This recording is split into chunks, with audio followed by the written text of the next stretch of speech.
Hello दोस्तों, कैसे हैं आप सभी। मैं उत्कर्ष आप सभी के सामने एक बार फिर आ गया हूं रीजनिंग की क्लास, अपनी स्पेशल और फेवरेट वाली क्लास को लेकर के।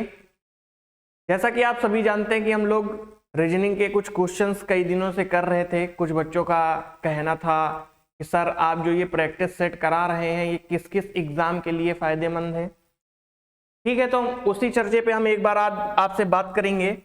जैसा हम आपको बता दें कि जैसे ये मैं प्रैक्टिस सेट करा रहा हूं, क्या करा रहा हूं, प्रैक्टिस सेट। तो ये प्रैक्टिस सेट इंपॉर्टेंट किस किस एग्जाम के लिए है। वैसे तो अगर देखा जाए तो मैं स्पेशली यूपीएसआई को टारगेट किया हूं, साथ साथ यूपीपी, यूपीपी मतलब कांस्टेबल, साथ में एएसआई, और अगर देखा जाए तो स्टेट एंड सेंट्रल एग्जाम में,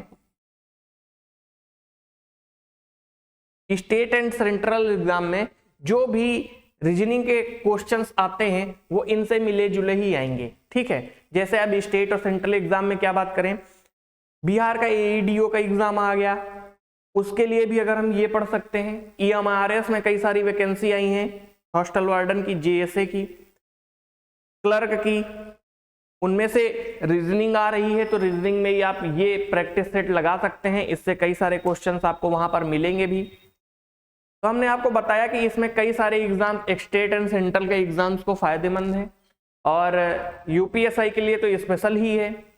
और जैसा कि आप सभी जान रहे हैं, इतने दिनों से हम लोग करते चले आ रहे हैं, तो कई सारे क्वेश्चंस ऐसे हो गए हैं जो आपको लगे होंगे कि प्रीवियस ईयर के हैं। और मैंने क्या किया है, इसमें प्रीवियस ईयर के काफी ज्यादा क्वेश्चन डाले हैं, और नए क्वेश्चंस को ऐड करने के बजाय नए क्वेश्चंस को जो अजीब तरह के होते हैं ना, नए क्वेश्चंस, उनको मैंने ज्यादा ऐड किया है। अजीब तरह का मतलब क्या है, वो नए अजीब तरह के क्वेश्चंस जो हमें एक नया लॉजिक सिखा के जाते हैं, मैंने उनको ऐड किया हुआ है। ठीक है, चलिए अब हम आगे अपनी क्लास में बढ़ते हैं। जैसे हम अपनी क्लास में बढ़ते हैं तो आपके सामने एक पहला क्वेश्चन आ चुका है। पहला क्वेश्चन को करेंगे। क्या आपके सामने दिख रहा है, जैसे लॉयल दिख रहा है, क्या दिख रहा है, लॉयल दिख रहा है। लॉयल, लॉयल को इनकांस्टेंट बोला गया है, तो प्रोटेक्ट को क्या बोलेंगे, किसको क्या बोलेंगे, प्रोटेक्ट को क्या बोलेंगे। अब लॉयल का मतलब क्या होता है, लॉयल मतलब वफादार। क्या होता है, लॉयल मतलब वफादार। तो इनकांस्टेंट को, इनकांस्टेंट क्या हो गया, अपोजिट हो गया। क्या हो गया, अपोजिट हो गया। अब अपोजिट मीनिंग हमें प्रोटेक्ट का फाइंड करना है। किसको फाइंड करना है, प्रोटेक्ट का। अच्छा, ये लॉयल का मतलब क्या हो गया, वफादार। इनकांस्टेंट का मतलब क्या हो गया, बदलने वाला। गार्ड का मतलब क्या हो गया, सेव। सेव का मतलब क्या हो गया, सेव। गार्ड मतलब प्रोटेक्ट करना, सेव मतलब बचाना। तो प्रोटेक्ट और गार्ड का ये बिल्कुल सिनोनिम हो गए, प्रिजर्व भी सिनोनिम हो गए। अब ऑप्शन बचता क्या है हमारे पास, डी बचता है, बेट्राय। यही हमारा एक करेक्ट आंसर हो जाएगा, इसका बिल्कुल अपोजिट। ठीक है, अगले क्वेश्चन की ओर आगे बढ़ते हैं। दूसरा क्वेश्चन क्या है आपके सामने, ये है गूस को, गूजलिंग और सीप को किस नाम से बोलेंगे। ठीक है, आपके सामने चार ऑप्शन दिए हैं, किटन, काफ, पप्पी और लैम। इनमें से आपको एक फाइंड करना है। ठीक, अब इनमें से चीज आप एक देखिए, हमें ये जो गूस को गूजलिंग और सीप को क्या बोलेंगे, ऐसा क्वेश्चन मार्क की जगह पे दिखा है।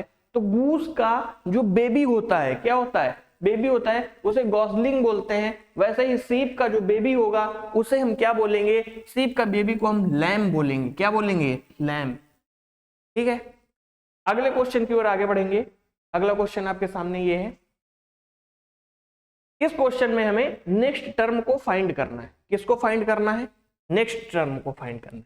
हमने क्या किया, 103 को लिखा, 106 को लिखा, 111 को लिखा, 118 को लिखा, 127 को लिखा, और अगला टर्म। ठीक है, जब हम देखेंगे 103 से 106 कैसे बना, हमने इसमें 3 ऐड किया। कितना ऐड किया? 3 ऐड किया। 6 से 111 कैसे बना? 5 ऐड किया। कितना ऐड किया? 5। 5 से 11 से 111 से 118 कैसे बना? 8 में 1 माइनस कर दिया प्लस 7 बना। हमको ये थोड़ा सा समझ में आ रहा है कि जैसे 3 से हम 5 गए, 5 से 7 गए, अब 7 से हमारा क्या 9 अगर सेटिस्फाई हो रहा है, हाँ 18 और 27 के बीच में कितना डिफरेंस होता है? 9 का। ठीक है, अगला टर्म हमें 9 के बाद जब हम यहां देखते चले जाए, इनके बीच में डिफरेंस कितना है? 2 का है। फिर इनके बीच में डिफरेंस कितना है? 2 का है। 9 और 7 के बीच में डिफरेंस कितना का है? 2 का है। तो अगला भी डिफरेंस कितने का आएगा? 2 का ही आएगा। तो हम 11 ऐड करेंगे। जैसे ही 11 ऐड करेंगे तो 7 1 8। क्या यूनिट डिजिट में 8 कहीं दिख रहा है? बिल्कुल दिख रहा है। तो हमारा यही एक आंसर हो जाएगा। समझ गए? अगले क्वेश्चन की ओर आगे बढ़ते हैं। अगला क्वेश्चन आपको फिर वैसे ही एक क्वेश्चन दिख गया है, आपको इसमें डिफरेंस फाइंड करना है। क्या फाइंड करना है? डिफरेंस फाइंड करना है।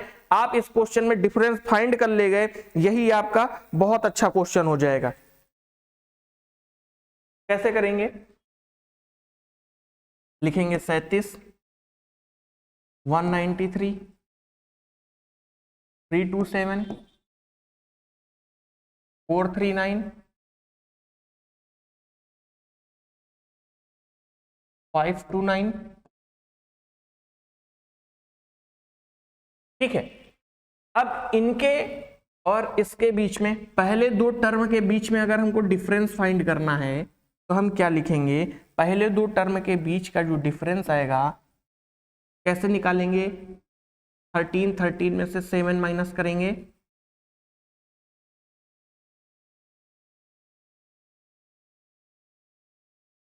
ठीक है,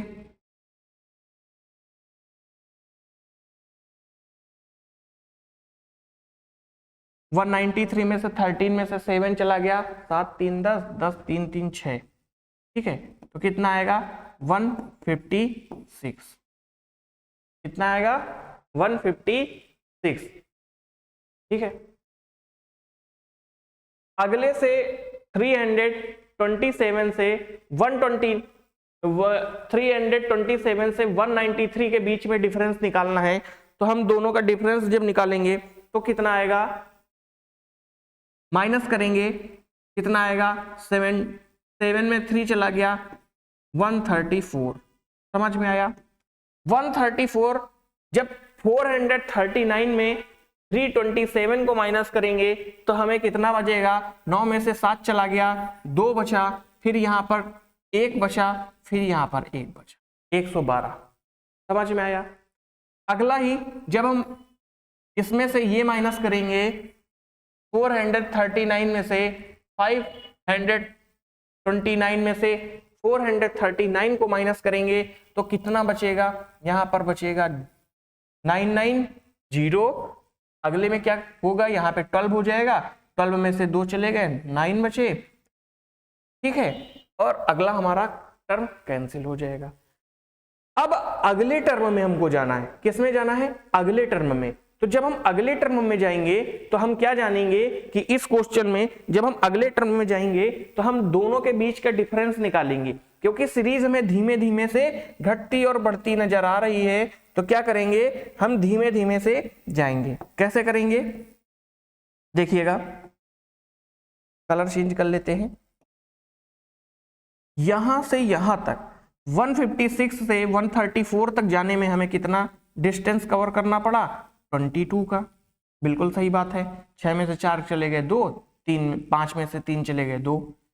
लेकिन ये माइनस का हुआ। कैसे? 156 बड़ा है, 134 छोटा है, तो ये माइनस का हुआ। अगले में जब हम 134 से 112 तक गए तो हमें कितना मिला? -22। फिर यहां पर भी जब हम गए तो -22। बिल्कुल। अब अगले में हमको फिर -22 फाइंड करके -22 करके हमें अगला टर्म मिलेगा। क्या मिलेगा? -22 करके हमें अगला टर्म मिलेगा। जब -22 करके हमें अगला टर्म मिलेगा तो अगला टर्म हमारा हो कौन सा सकता है? जब हम यहाँ पर 90 में से 22 माइनस करेंगे तो हो जाएगा 68, और 68 जब हमें मिल चुका है, अब 68 में से हमको फाइंड करना है, तो 68 में से जब हम क्वेश्चन मार्क की जगह पर जाएंगे तो हमें कितना करना पड़ेगा? ऐड 8 8 16 17 के साथ 597। 597 हमारा यूनिट डिजिट में केवल एक ही जगह है और यही हमारा करेक्ट आंसर हो जाएगा। समझ गए? अगले क्वेश्चन की ओर आगे बढ़ते हैं। आपको किसी कूट भाषा में 3 वर्ड दिए गए हैं, मीन, ग्रेट और चाइना वॉल। क्या दिया है? मीन्स, ग्रेट और चाइना वॉल। 754 मीन्स वाली wall is great and 895 means a colour wall. किस अंक का अर्थ वॉल है? क्या है? वॉल। ठीक, कैसे फाइंड करेंगे देखते हैं। हमें वॉल और वॉल इन दोनों में से कोई एक कॉमन नजर आना चाहिए। जैसे ही हमने देखा कि वॉल यहां पर भी है, वॉल यहां पर भी है और वॉल यहां पर भी है, क्या हमें तीनों स्टेटमेंट में एक वर्ड कॉमन मिला? वॉल। बिल्कुल मिला। जब हमें इन तीनों स्टेटमेंट में एक वर्ड वॉल कॉमन मिल गया तो उस कॉमन वाले वर्ड को ही हम छांट लेंगे और वही हमारा आंसर हो जाएगा। अब हम देखेंगे क्या 5 कॉमन है? 5 कॉमन है, 5 कॉमन है। बिल्कुल सर, 5 5 तो कॉमन है। क्या और भी कोई टर्म कॉमन है? क्या और भी कोई टर्म कॉमन नहीं है? अगर कॉमन होते तो हम उनमें से उस वर्ड को फाइंड करते और वही हमारा आंसर होता, लेकिन हमें कोई कॉमन नहीं मिला, इसलिए हम 5 को टिक करके आगे बढ़ जाएंगे। अगला देखो, किसी कूट भाषा में पर्पल को किस रूप में कूटबद्ध किया जाता है, तो ऑरेंज को किस तरह लिखेंगे? पर्पल लिख लेते हैं सबसे पहले, PURPLE,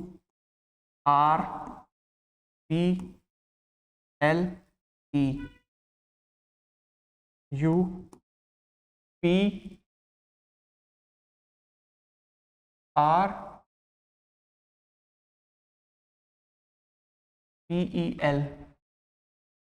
ORA।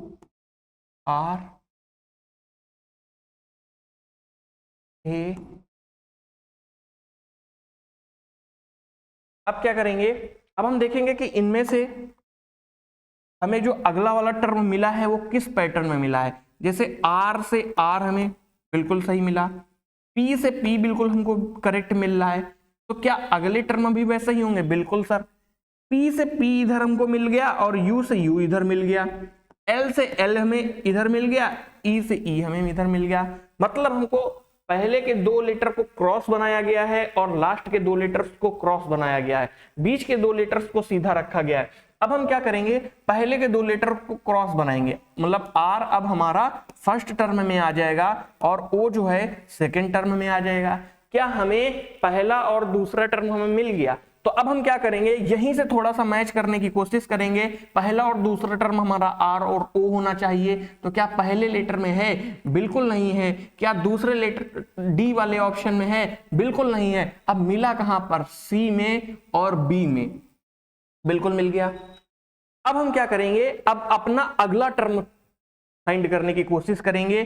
क्या हमारे पास अगला टर्म ऐसा कौन सा है? अगला टर्म हमें डिफरेंट दिख रहा है, E और इधर G। तो अब हम क्या करेंगे? हमने देखा था यहां सेकंड वाला टर्म इधर L आ गया, तो इधर G वाला टर्म बिल्कुल सबसे लास्ट में आ जाएगा। तो G वाला केवल एक ही ऑप्शन में है, वो है B, और B ही हमारा करेक्ट आंसर निकल जाएगा।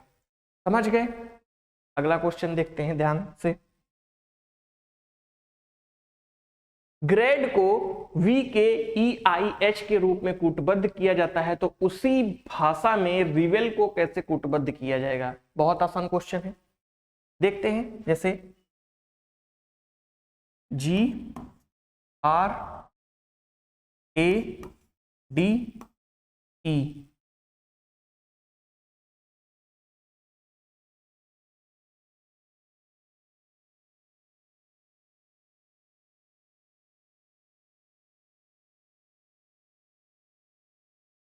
रिवेल को कैसे कूटबद्ध किया जाएगा। ठीक है, ध्यान से देखिएगा कैसे करेंगे।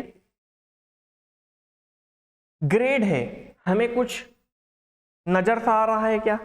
हाँ बिल्कुल सर नजर सा आ रहा है। क्या नजर सा आ रहा है? बिल्कुल सर देखिएगा, ए से ई तक गए, किधर गए? ए से ई तक गए, तो हमें क्या मिला? हमने +4 किया।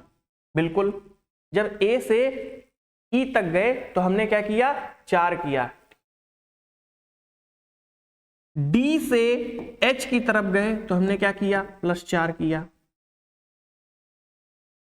ई से आई की तरफ आए तो हमने क्या किया? +4 किया। आर से वी की तरफ आए हमने क्या किया? 4 किया। और जी से के की तरफ गए तो हमने क्या किया? 4 किया। हमें बिल्कुल पैटर्न पता चल गया कि ये पैटर्न बिल्कुल हमसे कहना क्या चाहता है और पूछ क्या रहा है। हमने क्या किया? वैसे ही किया, हमने बीच वाले लेटर को +4 कर दिया।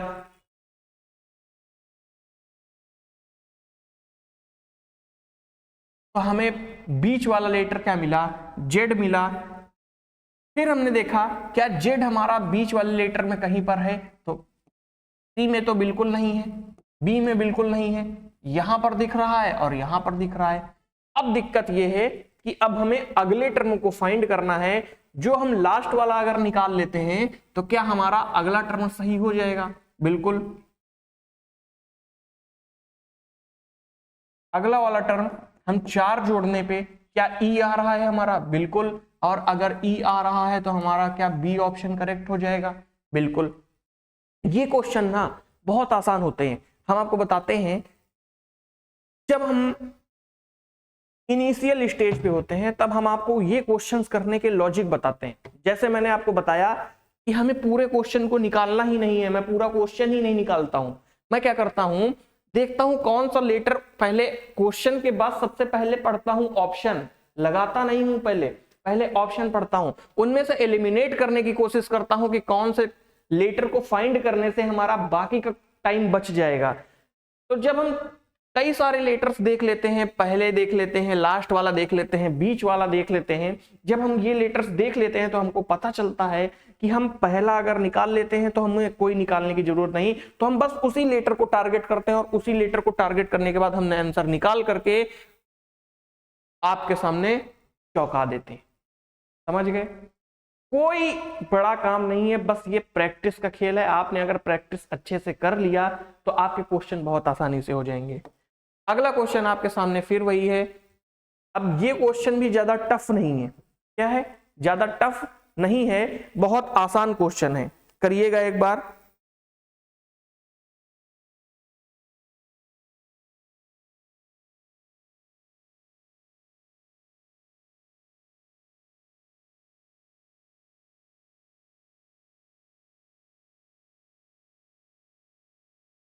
जैसा कि हम देख रहे हैं ये क्वेश्चन बिल्कुल सेम टू सेम पुराने क्वेश्चंस की तरह है। कैसे करेंगे देखिएगा ध्यान से। सबसे पहले लिखेंगे GRANT, ग्रांट लिख लिया। फिर क्या लिखेंगे? VKEXR,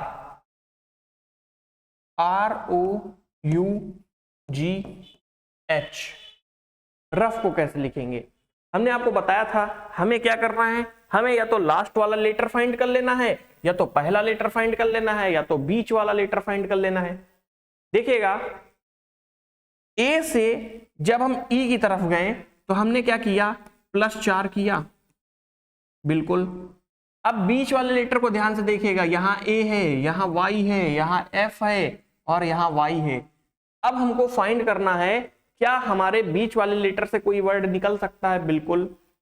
तो हम बीच वाले लेटर में हम 4 जोड़ देंगे। क्या आएगा? क्या आएगा? 4 आएगा। 4 जोड़ने पे हमें क्या y मिल जाएगा? बिल्कुल y मिल जाएगा। अब क्या हुआ? अब हमें या तो ये वाला लेटर निकाल लेना है पहला, क्योंकि सब डिफरेंट है, या तो हमें लास्ट वाला लेटर निकाल लेना है। तो हमको पता है कि अब पहले लेटर बनाने में हमने क्या किया था? आर में 4 जोड़ा, 4 ही तो जोड़ा, आर में हमने 4 जोड़ा तो क्या हो गया, वी हो गया। क्या हो गया, वी हो गया। तो हम ओ में ऐसा क्या करें जिससे कि हमारा आंसर आ जाए।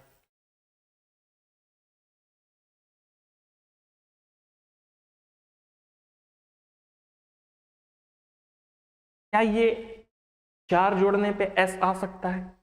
बिल्कुल आ जाएगा। जब हमारा 4 जोड़ने पे एस आ चुका है तो क्या एस हमारा इस ऑप्शन में है? नहीं है। यहां पर तो एस है ही नहीं, यहां है ही नहीं, केवल एक ही ऑप्शन में है, वो है डी दिल्ली। समझ गए? अगले ऑप्शन क्वेश्चन की ओर बढ़ते हैं। अगला क्वेश्चन क्या कह रहा है हमसे, ये डायरेक्शन से है, बहुत आसान क्वेश्चन होते हैं।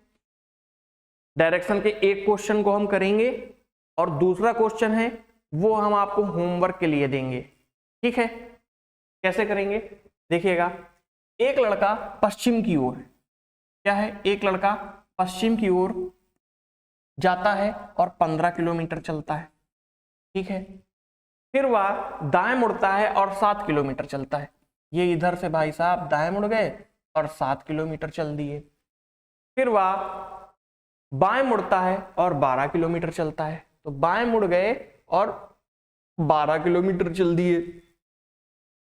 अब हम अपने गंतव्य स्थान तक पहुंचता है लड़के द्वारा तय की गई दूरी। लड़के द्वारा अगर तय की गई दूरी पूछ रहा है कितनी है, तो ये जो था वो 7 था। ठीक है, तय की गई दूरी हम सबको ऐड कर देंगे, 12, 7, 15, इनको सबको ऐड करेंगे। 10, 2, 12, 13, 14 के 4 क्या किसी ऑप्शन में है? बिल्कुल है। नहीं सॉल्व करेंगे हम पूरा, हमने आपको बताया, हम आपको वो लॉजिक सिखाने आए हैं यहाँ पर जो आंसर को हम बहुत जल्दी निकाल सकते हैं। और आंसर को जल्दी निकालने का मतलब ही है हमारा टाइम को बचाना, और टाइम जो इधर बचाएंगे वो हम दूसरे टफ वाले क्वेश्चन को देंगे। रीजनिंग पोर्शन से हम टाइम बचा करके टफ वाले क्वेश्चन को देंगे। जैसे 40 क्वेश्चन आपके यूपीएसआई में आते हैं और 40 क्वेश्चन में से करने में केवल आधा घंटा लगना चाहिए। आधा घंटा तो हमने आपको वो टाइम बोल दिया जो बहुत ज्यादा है। देखिएगा यूपीएसआई में क्या होता है, यूपीएसआई में 2 आवर का पेपर होगा। किसका होगा? 2 आवर का एग्जाम होगा और हमें 160 क्वेश्चंस करने होंगे। कितने क्वेश्चंस करने होंगे?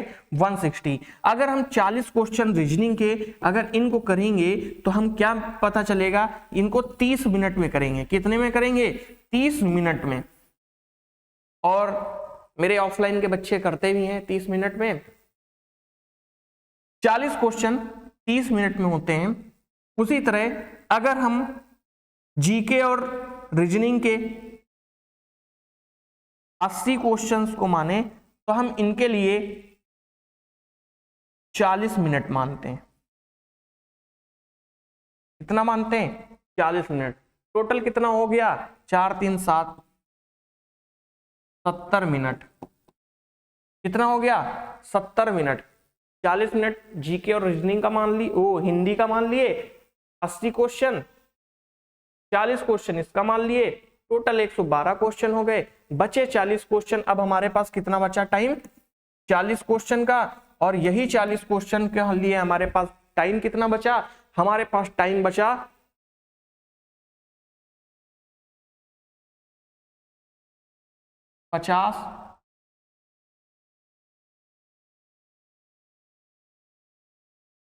50 मिनट। समझ गए? ये है पूरा गेम। और 50 मिनट में से आप 10 मिनट तो गोले भरने में लगाएंगे तो वो आपके पास 40 मिनट ही बचेगा। हम टाइम को कम कर सकते हैं अगर यहां पर 30 मिनट लगाएं, क्योंकि जीके में या तो आया या तो नहीं आया। हिंदी का क्या है, हिंदी या तो आया या तो आएगा ही आएगा। नहीं आया का हम सवाल ही नहीं करेंगे, हमको निगेटिव फील करना ही नहीं है कि नहीं आया। ठीक है, अगले क्वेश्चन में आगे बढ़ेंगे। अगला क्वेश्चन क्या है? ये दूसरा क्वेश्चन है, ये आपके लिए होमवर्क के तौर पे है। ठीक है, इसको आप करेंगे और करके इसका आंसर कमेंट जरूर करेंगे। और कमेंट जब आप करेंगे तो आपका नाम कल इधर बोला जाएगा। ठीक है,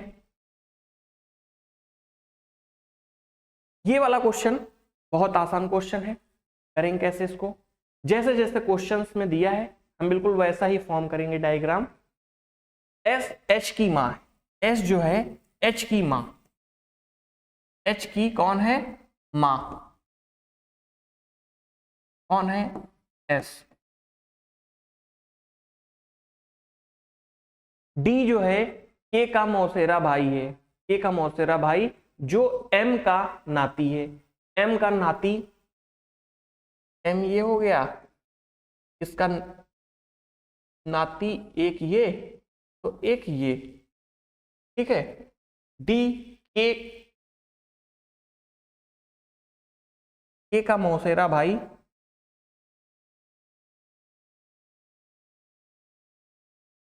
यहां पे डी हो गया, ठीक है।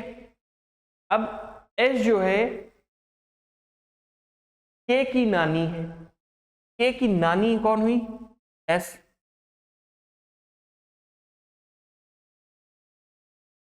के की नानी कौन हुई एस। अगर के की नानी हो गई तो ये जरूर कौन हुई होगी मां, एच कौन हुआ होगा मां।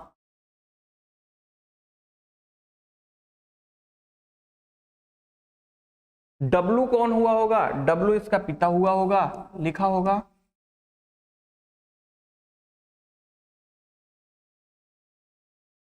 लिखा है ना, जो बाद वाले के लिए आता है, जो के लिए आया है, एच और डब्लू का बेटा है।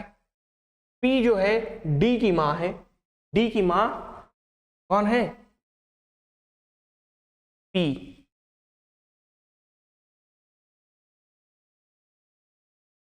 और उसके दो बहनें आर और एच है, आर और एच है। एक बहन एच हो गई, एक बहन और है, वो कौन है आर है, ठीक है। आर हम कहां बनाएंगे, आर हम इधर ही कहीं बना लेंगे, चलो हमने आर ये बना लिया, ठीक है। यदि एम का कोई बेटा नहीं है, एम का कोई भी बेटा नहीं है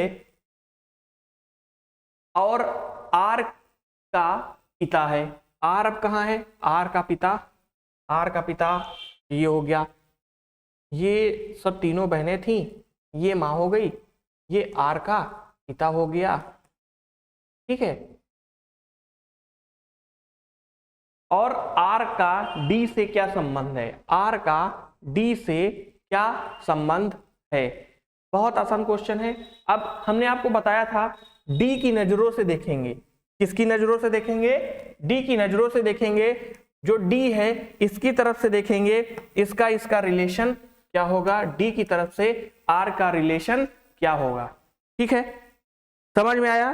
अब डी की तरफ से आर का रिलेशन अगर फाइंड करेंगे तो हम उसमें देखेंगे कि हमने आपको पूरा डायग्राम बना ही दिया है। जैसे आपने पूरा डायग्राम बना लिया है तो अब आपके सामने कोई बड़ी चुनौतियां नहीं है। जब कोई बड़ी चुनौतियां नहीं है तो आप इसका आंसर बहुत आसानी से दे सकते हैं। कैसे आसानी से दे सकते हैं, आर जो है पी की बहन थी, इस स्टेटमेंट में हमें क्लियर हो गया था आर और एच बहनें हैं, तो ये क्या डी क्या हो गया, डी इसकी मां थी, तो ये मां की बहन कौन होती है, मां की बहन केवल एक ही ऑप्शन में है, आर कौन होती है मौसी। समझ गए। अगले क्वेश्चन की ओर आगे बढ़ेंगे। अगला क्वेश्चन फिर आपको दे दिया गया है सीरीज का। जैसे क्या करेंगे, हम इसको उल्टा चलेंगे, क्या करेंगे उल्टा चलेंगे। अब उल्टा कैसे चलेंगे, T@s, ए बी का पति तो एस का पति,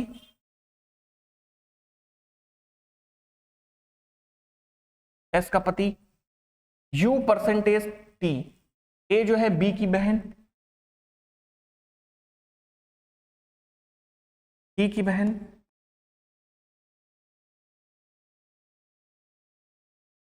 $U, ए जो है बी का भाई, बी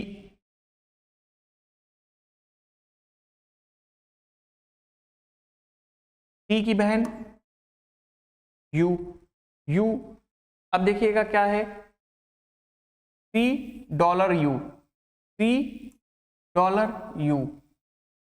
$U, ए जो है बी का भाई, तो यू का भाई कौन हुआ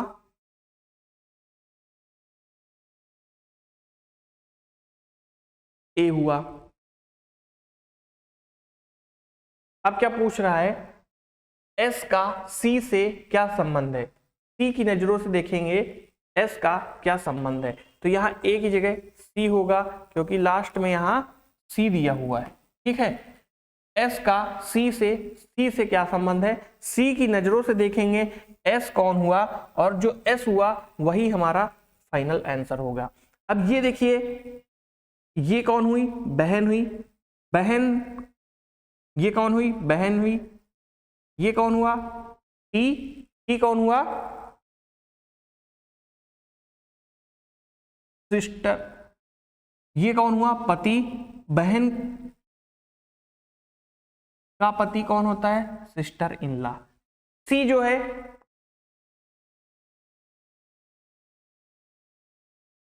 यू कौन हुआ, बहन। सी का टी से क्या संबंध हुआ, ये भी कौन हुआ, बहन। जब बहन हुआ तो ये कौन हुआ, पति। तो बिल्कुल सही आंसर सिस्टर इन लॉ।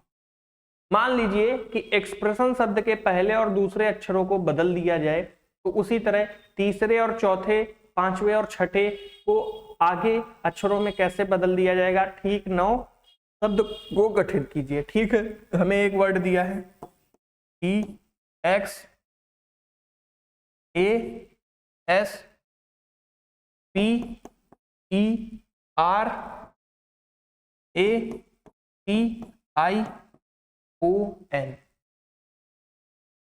इनको दूसरे अक्षरों से बदल दिया जाता है। तो ठीक उसी तरह तीसरे और चौथे और पांचवें को भी बदल दिया जाता है। अब हमें फाइंड क्या करना है, इस प्रकार गठित नए शब्द में कौन सा अक्षर बाएं से 9वें स्थान पर होगा।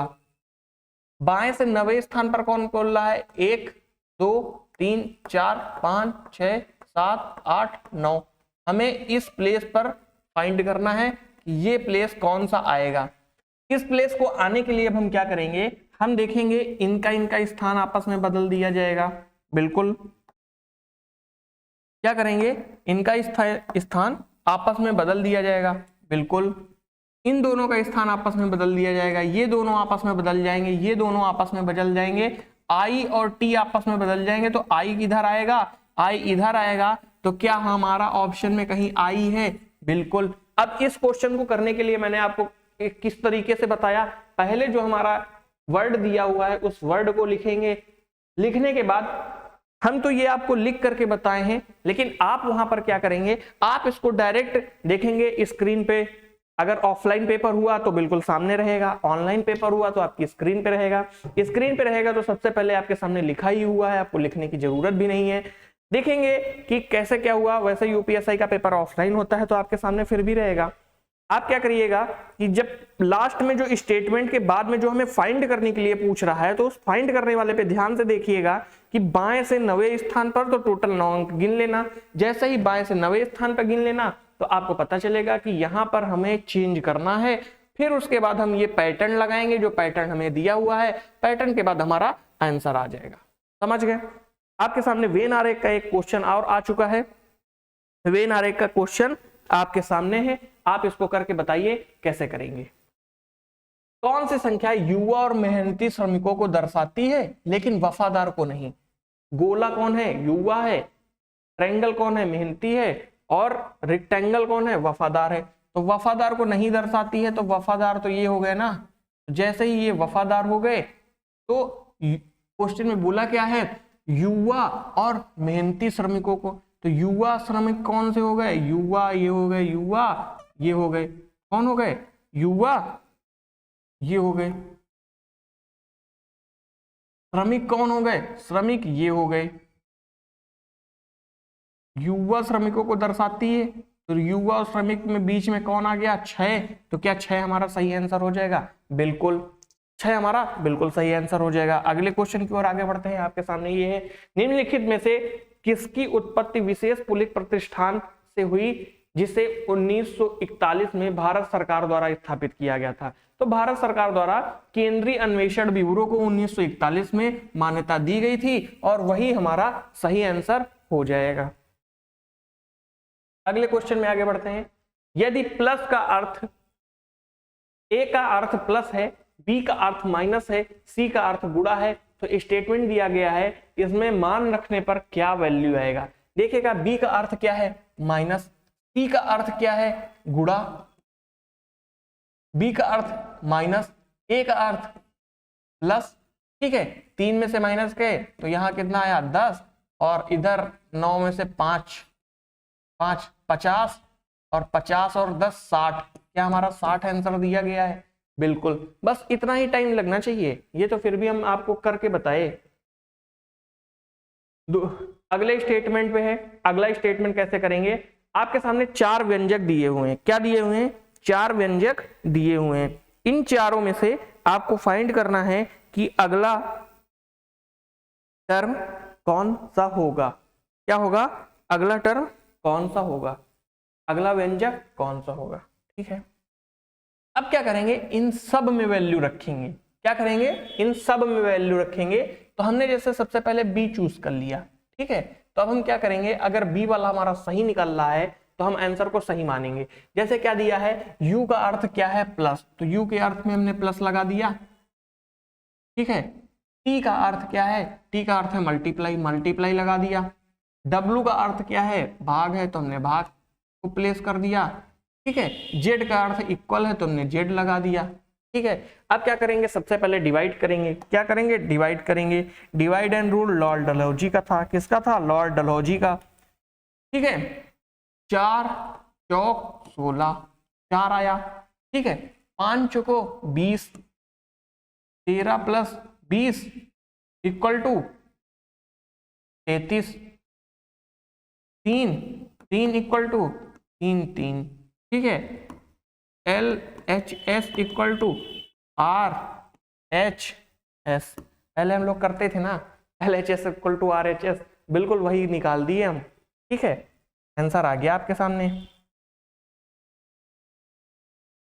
अगले क्वेश्चन में आपके सामने बढ़ चुके हैं हम। एक पंक्ति के मध्य में है, P जो है एक पंक्ति के मध्य में है, तो हमने क्या किया, P को एक पंक्ति के मध्य में मान लिया, जहां वह बाएं से 20वें स्थान पर है। बाएं से कौन से स्थान पर है? 20वें स्थान पर। पंक्ति में कुल संख्या पूछ रहा है, बाएं से 20वें स्थान पर है, तो बाएं से ये 20वें स्थान पे ये आ गया। अब आगे के स्थान भी हमें कवर करने हैं। क्या करने हैं? आगे के स्थान भी हमें कवर करने हैं कि आगे के स्थान पे कौन सा वैल्यू होगा। अब हम ध्यान देंगे, कैसे ध्यान देंगे, अब आगे हमसे क्या कह रहा है, हमें अगले बीच में ये है 20वें स्थान पे है, तो आगे के कितने स्थान होंगे, कितने स्थान होंगे? क्या हमारे सामने ये भी 20 इधर से भी होंगे? अच्छा 20 टोटल कितना होता है? 40। हाँ, ये 20 यहां पर है, ये 20 यहां पर है, बीच में ये 1, तो +1 बराबर 41। 41 हमारा सही आंसर निकल जाएगा।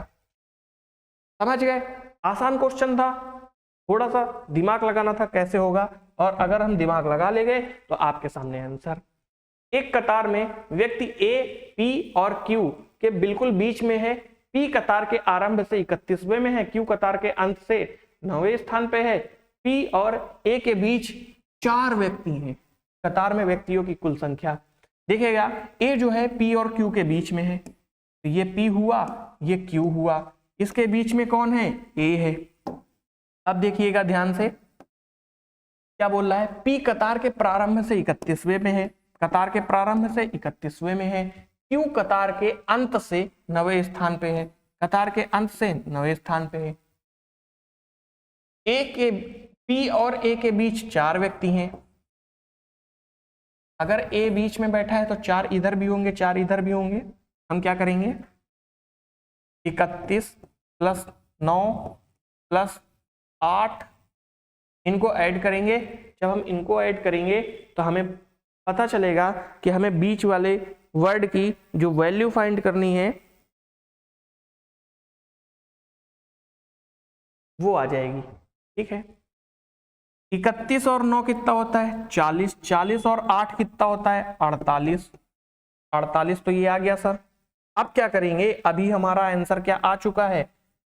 अगर ऑप्शन में 48 नहीं है, हम क्या करेंगे, देखेंगे। पहले हमने क्या किया, हमने P ये 31 प्लेस को तो जोड़ लिया, P को 31 प्लेस पर जो है इसको तो जोड़ लिया। Q जो है ये 9th प्लेस पर है, इसको भी जोड़ लिया। क्या 4 ये हमने जोड़ा?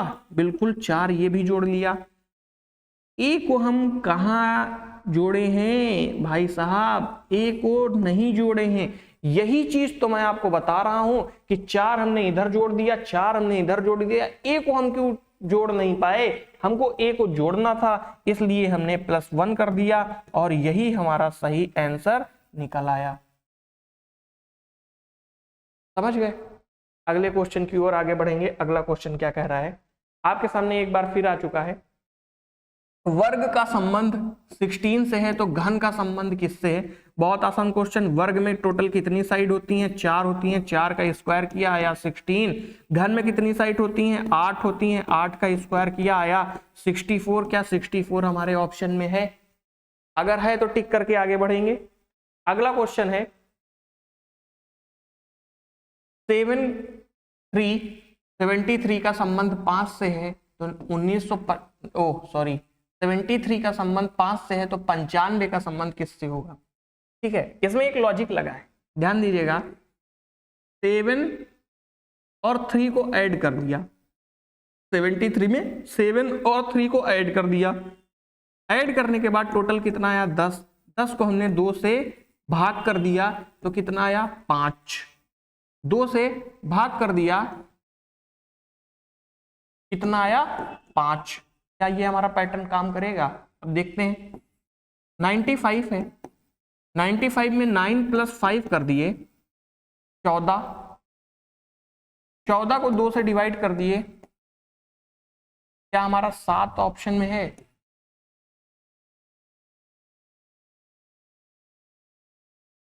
हमें कुछ टर्म दिए गए हैं, इन टर्म में से डिफरेंट कौन सा है उसको फाइंड करना है। किसको फाइंड करना है? डिफरेंट कौन सा है हमें उसको फाइंड करना है। अब कैसे करेंगे वो हम आपको बताते हैं, ठीक है। P और N दोनों दिया है, N से P की तरफ जाएंगे। जैसा ही N से हम P की तरफ जाएंगे तो हम क्या देखेंगे कि हमें जो टर्म दिया गया है वो +2 में दिया गया है। किसमें दिया गया है? +2 में, ठीक है। C से E की तरफ जाएंगे +2, J से M की तरफ जाएंगे, लेकिन यहां पर 3 कर दिया गया है। कितना कर दिया गया है? 3 कर दिया गया है। बाकी में देखेंगे +2, S से Q +2। भाई साहब केवल यही गड़बड़ निकल रहा है, दया यही गड़बड़ निकला MJ। समझ गए? अगले क्वेश्चन में देखेंगे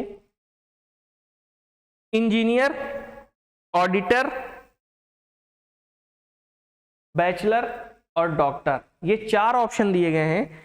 चारों में से आपको बिल्कुल डिफरेंट कौन सा है हमें वो फाइंड करना है। और आपके सामने बिल्कुल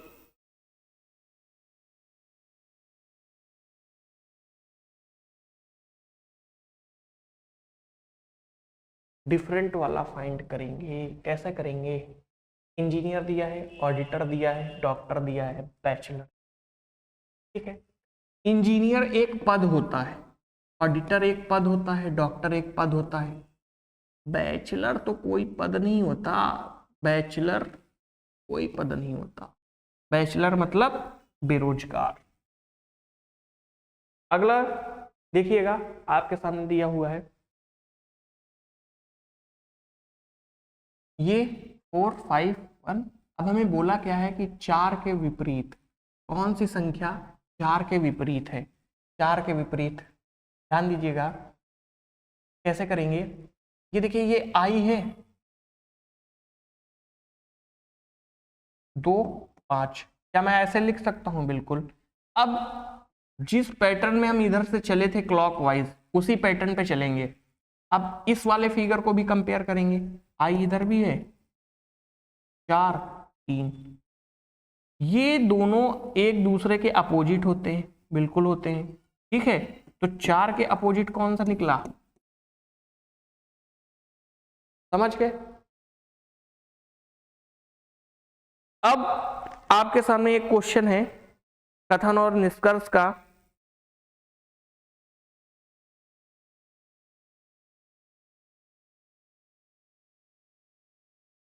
पानी बचाओ पृथ्वी बचाओ। पानी को जब बचाएंगे तो पृथ्वी को बचा लेंगे, ठीक है। पृथ्वी हमें खतरे से बचाती है। क्या ये स्टेटमेंट ऊपर वाले से मैच हो रहा है? नहीं, हमें खतरे से बचाती है, पृथ्वी की बात बताई गई, लेकिन हमें पानी और पृथ्वी दोनों को बचाने की बात कही गई। पानी रंगहीन होता है, क्या इसका कोई लॉजिक निकल नहीं रहा है?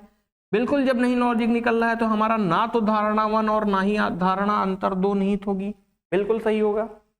अगले क्वेश्चन में है, संचार कौशल विकसित करने के लिए समूह चर्चा अच्छा है। शिक्षक को समूह चर्चा की व्यवस्था करनी चाहिए, सही है। समूह चर्चा में बोलने का मौका देना चाहिए, प्रत्येक बच्चे को समूह चर्चा में बोलने का मौका देना चाहिए, बिल्कुल सही बात है। संचार कौशल की भावना को विकसित करने के लिए शिक्षकों को ये प्रोग्राम चलाने चाहिए कि हमारे बच्चे आपस में डिस्कस कर सकें, और डिस्कस करें तो हर एक बच्चा सीमित क्वालिटी में बोले, तो धारणा 1 और 2 अंतर्निहित है। अगला क्वेश्चन देखिएगा, आपके सामने एक बार रहिए। कौन सा विकल्प दी गई आकृति को पूर्ण रूप से पूरा करेगा? ठीक है, इसको कैसे क्रॉस करके निकालेंगे अब की बार हम ये देखते हैं कि ये सर्कल हमें कहीं नहीं दिख रहा है, सर्कल हमें कहीं नहीं दिख रहा है, तो ये भी नहीं होगा, ये भी नहीं होगा।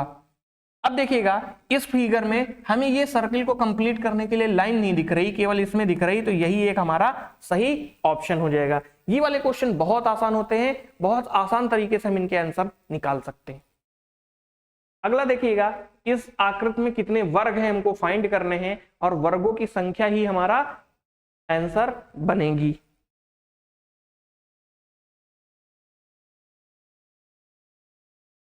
कैसे फाइंड करेंगे?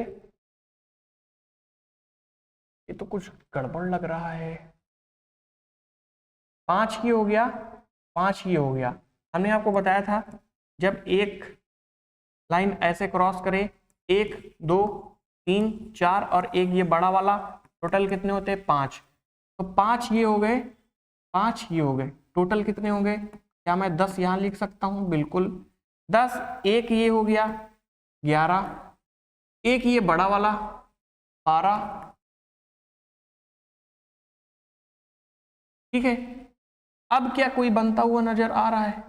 नहीं आ रहा है। क्या बनता हुआ कोई नजर आ रहा है? नहीं आ रहा है। बस 12 ही हमारा सही आंसर होगा। किसी एक ऑप्शन को करेक्ट कर लो, इसको ही करेक्ट कर लो 12, और ये 12 हमारा सी वाला ही करेक्ट हो गया, ठीक है। अब अनुक्रम में ऐसे कितने 7 है जिनके ठीक पहले 5 है? 7 कितने हैं जिनके ठीक पहले 5 है? पूरी श्रृंखला को देखेंगे, 7 के पहले क्या 5 मिला? बिल्कुल सर मिला। 7 के पहले 9 नहीं मिला, आगे में 7 ये मिला। 7 के पहले 5 है, ठीक पहले 5 है, तो क्या 5 मिला? बिल्कुल मिला। इस 7 के पहले 9 है? बिल्कुल नहीं। क्या 7 के पहले 5 मिला? बिल्कुल मिला। 7 के पहले 9 है? नहीं। 7 के पहले 5 मिला? बिल्कुल मिला। तो अब गिनेंगे किनको? 1 2 3 4, 4 हमारा बिल्कुल सही आंसर हो जाएगा। अगला देखिएगा, एक बॉक्स में 50 पैसे, 1 रुपए और 5 रुपए के मूल वर्गों के सिक्के हैं। एक बॉक्स है उसमें 50 पैसे, तो 50 पैसे को हम 100 पैसे में बदल लेंगे, बिल्कुल। रुपए को हम x लिख लेंगे, प्लस 1 रुपए को हम x लिख लेंगे, प्लस 5 रुपए के मूल वर्ग के सिक्के तो हम 5x लिख लेंगे। इनकी सबकी कीमत कितनी है? 1235, ठीक है। अब इसको कट करेंगे तो 1/2 आ जाएगा, ठीक है। 1/2 x plus 6x equal to 1235, 2 x plus 12x equal to 1235, x equal to 1235 गुणा 2/13 इक्वल टू 190। अब 190 अगर ऑप्शन में दिख रहा है तो आप लोग क्या करेंगे? बिल्कुल 190 को टिक मार देंगे, लेकिन नहीं, उसने क्या पूछा है? सभी मूल वर्गों के सिक्कों की संख्या समान है, बॉक्स में सिक्कों की कुल संख्या कितनी है? अगर सभी वर्ग के सिक्के समान हैं तो बॉक्स में कुल वर्ग की संख्या कितनी है? तो बॉक्स में 190 कितना? 190 इंटू 3 करेंगे, क्योंकि 3 सिक्के ही ना, 50 पैसे, 1 रुपए, 5 रुपए, 50 पैसे, 1 रुपए और 5 रुपए के सिक्के है ना, इनको 3 से गुणा करेंगे, 570 बिल्कुल सही आंसर निकल आएगा। समझ गए? आसान क्वेश्चन था।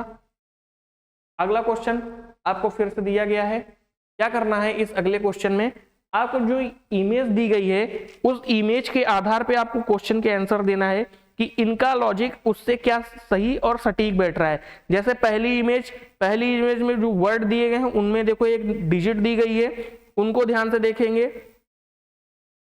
फिर उसके बाद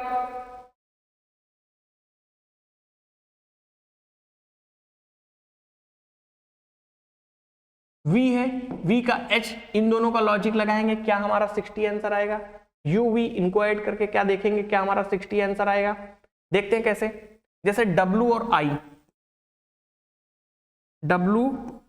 और i हम क्या करेंगे, w को जोड़ेंगे,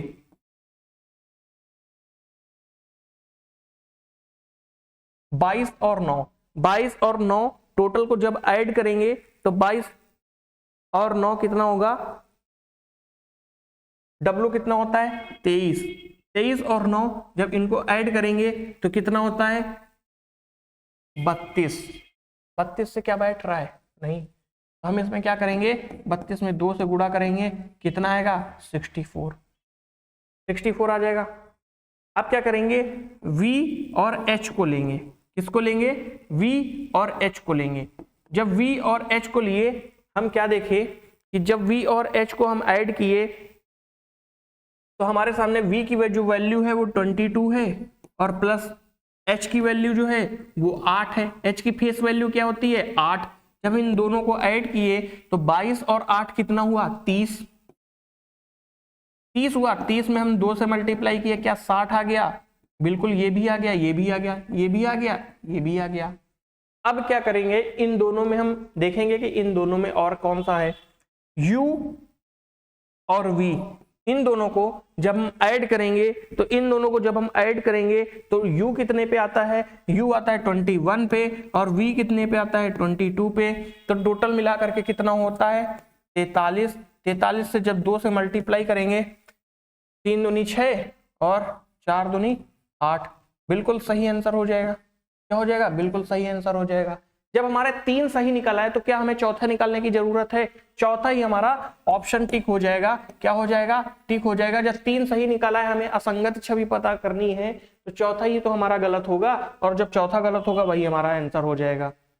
ठीक है, अगले क्वेश्चन में कौन सी संख्या हमारी गलत पद है उसको फाइंड करना है। क्या दिया हुआ है 26, 50, 98, 194, 390, 770। ठीक है, इतना दिया हुआ है। अब हमको करना क्या है, इसमें से हमें वो डिजिट फाइंड करनी है जो बिल्कुल आसानी से हो। अब इन दोनों के बीच में गैप कितने का है, इन दोनों के बीच में गैप कितने का है, तो इन दोनों के बीच में गैप हमारा 24 का है, बिल्कुल। फिर दूसरे टर्म में हमको गैप निकालना है तो इन दोनों के बीच का गैप कितने का है, 8 चला गया, 8 बचा 48। इन दोनों के बीच का गैप कितने का है 98, 99, 100, 94, 96। कैसे हमने किया, 98 में 2 ऐड कर दिया, 94 हमारा था, 94 में 2 ऐड कर दिया, 96 आ गया। अब इन दोनों में फिर से कैसे गैप निकालेंगे, बिल्कुल वही तरीके से। 10 में से 4 चला गया, क्या हमारा बचा 6।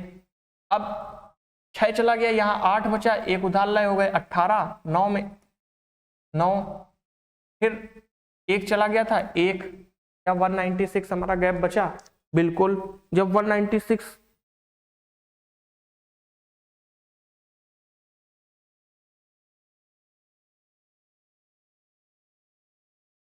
ठीक है, अब हम देखेंगे इसमें लॉजिक क्या लग रहा है। इन दोनों के बीच का गैप 384। अब यहाँ लॉजिक देखेंगे, 24 दूनी 48, 48 दूनी 8 8 16 के 6 हासिल लगा 1। अब अगले टर्म में क्या हम यहाँ से 2 से मल्टीप्लाई करके निकाल पाएंगे? बिल्कुल नहीं। तो हमारा जो आंसर, क्या ये 390 जो है, क्या ये 390 हमारा होगा? बिल्कुल नहीं। हमारा 390 की जगह 86 होगा। यही हमारा बिल्कुल एक सही आंसर निकल आएगा, क्योंकि इसका मल्टीप्लिकेशन नहीं आ रहा है।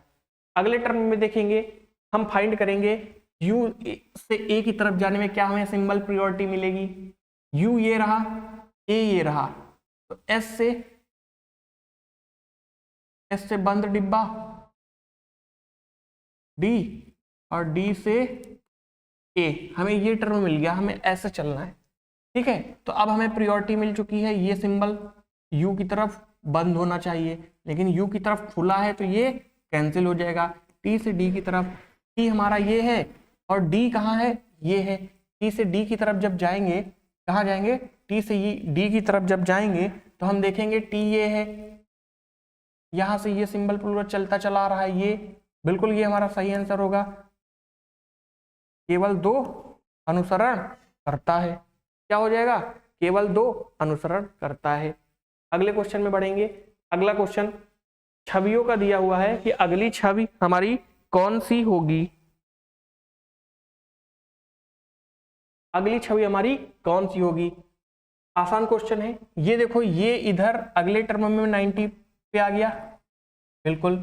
ये वाला फिर से 90 पे चला गया, यहां से प्लेस से 90, ये वाला इधर चला गया। अब ये वाला सिंबल इधर मिलेगा, तो इधर मिलने के लिए ये तो होगा नहीं, ये बिल्कुल रहेगा, ये होगा नहीं, ये होगा नहीं, केवल थर्ड वाला दिख रहा है। थर्ड वाला ऑप्शन हमारा सही हो जाएगा। ठीक है, अगले क्वेश्चन में देखेंगे। अगला क्वेश्चन आपसे क्या कह रहा है? यदि किसी संख्या के उपक्रम को सभी विषम संख्याओं में जोड़ दिया जाता है और सभी सम संख्याओं में से 2 घटा दिया जाता है, तो नए संख्या उपक्रम के आरोही क्रम को व्यवस्थित किया जाता है, तो दाईं ओर से 8वीं संख्या कौन सी होगी? ठीक है, अब हम क्या करेंगे कि दाईं ओर से 8वीं संख्या ध्यान देंगे। तो दाईं ओर से सबसे पहले हमको यही करना है कि पूरे स्टेटमेंट में यही करना है। जोड़ घटाना तो हम बाद में कर लेंगे। तो दाईं ओर से 8वीं संख्या 1 2 3 4 5 6 7 8, 8वीं संख्या ये है। ठीक है, अब हम क्या करेंगे? विषम संख्याओं में 2 जोड़ा जाता है और सम संख्याओं में 2 घटा दिया जाता है। तो अगर हम सम संख्या सबसे छोटी देखेंगे तो 2 है ना, तो 2 में 2 घटा दिया जाता है, तो पहला स्टेटमेंट तो 0 आ जाएगा, पहला वर्ड 0 आ जाएगा। दूसरे में क्या करेंगे? तो दूसरी क्या इससे छोटी नजर आ रही है? बिल्कुल नहीं।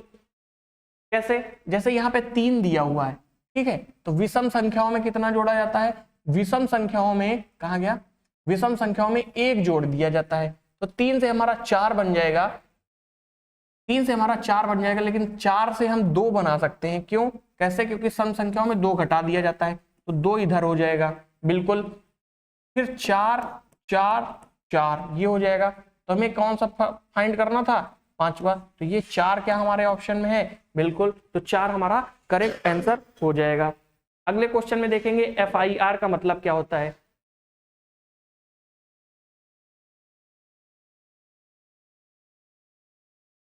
ठीक है, FIR का मतलब क्या होता है? First information report.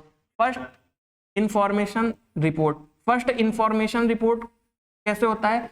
जो पुलिस विभाग में हम काम करते हैं तो वहां पर क्या होता है? FIR का मतलब होता है फर्स्ट इंफॉर्मेशन रिपोर्ट।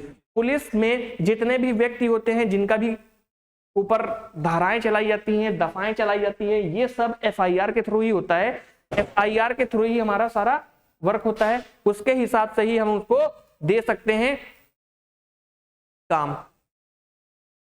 अगला देखो, कौन सा DIG और पुलिस अधीक्षक को नियंत्रित करेगा यदि दिशा निर्देश पर परामर्श देगा और वे सावधान रहेंगे और बैन कार्यों को में एक दूसरे को अधिक्रमित ना करें।